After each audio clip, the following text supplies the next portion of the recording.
This week's question comes from Bonnie and Kevin O'Donnell of West Van, and Bonnie writes, "We moved to the Lower Mainland 8 months ago from Washington, D.C. We are now renting, but would like to purchase a home of our own. Is it possible to get a Canadian mortgage if we're not Canadian citizens?" Thanks, Sherry. That question is coming up more and more. There's a lot of new people coming into our country. For example, there's 60,000 people moving into the Lower Mainland this year, so there's a lot of people asking these same kind of questions. So there's probably a couple of different ways of doing this. You actually have the New to Canada program, so that would give them actually 95% financing. The down payment has to come from their own funds, not gifted. They need to confirm some income. They have to confirm that income stream. We need to see a Canadian credit bureau if we're going to do that kind of product. That's one of the types of products. The other one is an equity program, which means that if they have 25% down, they can do that. They probably will not have a Canadian credit bureau. They have to provide some statement of actual liquid assets. So they're actually looking at how much money they're bringing into the country, and then they can use that to prove that they can actually exist here, even though they don't have a true Canadian form. And then we have a new immigrant program. So it's the land immigrant, so we have that one as well. So there's a bunch of different programs people can fit into. And I actually had a fellow from Britain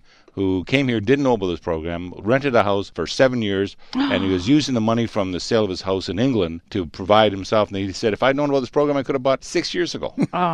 Well, you can always get more information online by visiting billymac.com. That's Billy with an I, not a Y, MAC.com, or by calling Bill at 604-684-4663. That's 604-684-HOME. And if you're thinking about purchasing some recreational property, Bill has some thoughts on that a little later on in the program. Which would be interesting. All right. Money available for that? Money is always available. All right. 8 minutes after 10 o'clock on the Radio Real Estate Show, and time now to visit.